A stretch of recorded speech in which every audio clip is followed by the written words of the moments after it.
Memento Mori.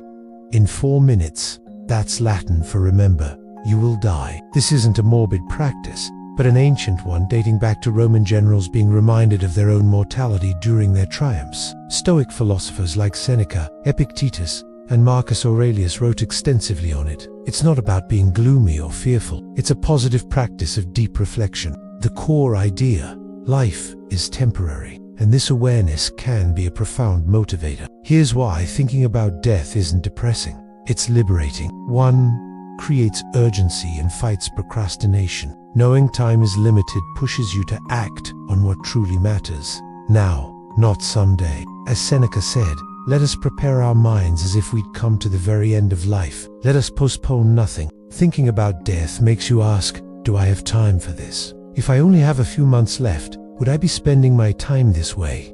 It clarifies priorities, helps you strip away what's trivial and focus on what's essential. You'll stop worrying about things that don't matter in the grand scheme of things. You'll stop arguing with people who don't share your values. You'll stop watching TV shows that waste your time. Ask yourself, if I were to die soon, would this worry, this activity, this argument matter?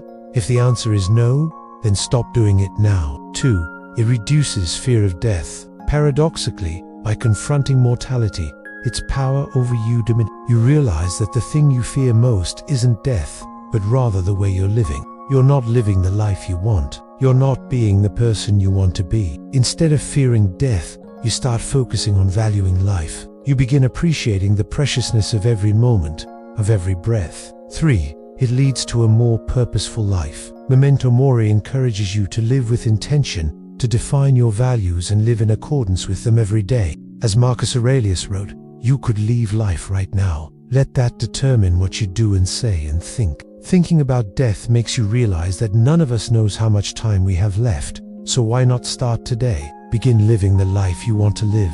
Be the person you want to be, for it increases gratitude. When you realize how fragile and precious life is, you'll find yourself appreciating the little things more than ever before. You'll cherish your loved ones, your health, your freedom, even the simple joy of a sunset. Epictetus said, remind yourself that the people you love are mortal, and this will make you more loving towards them. 5. It builds resilience. When you're reminded of your own mortality, it puts your daily struggles and setbacks into perspective.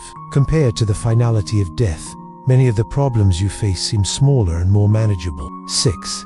It motivates you to take action. It stops you from endlessly delaying your goals, your dreams, the things that matter to you. When you think about death, you realize how precious time is, and this motivates you to stop putting things off. So how can you start practicing Memento Mori today? Here are a few ways. 1. Reflect daily. Spend a few minutes each morning or evening contemplating your mortality. What does it mean for you? How does it affect the way you live? 2. Use a physical reminder. Keep a coin, a note, a skull image, anything that reminds you of your mortality. 3. Journaling. Write down what truly matters to you. This will help you clarify your priorities and live more intentionally. Ask yourself, what if today were my last? How would it change the way I act, speak, think?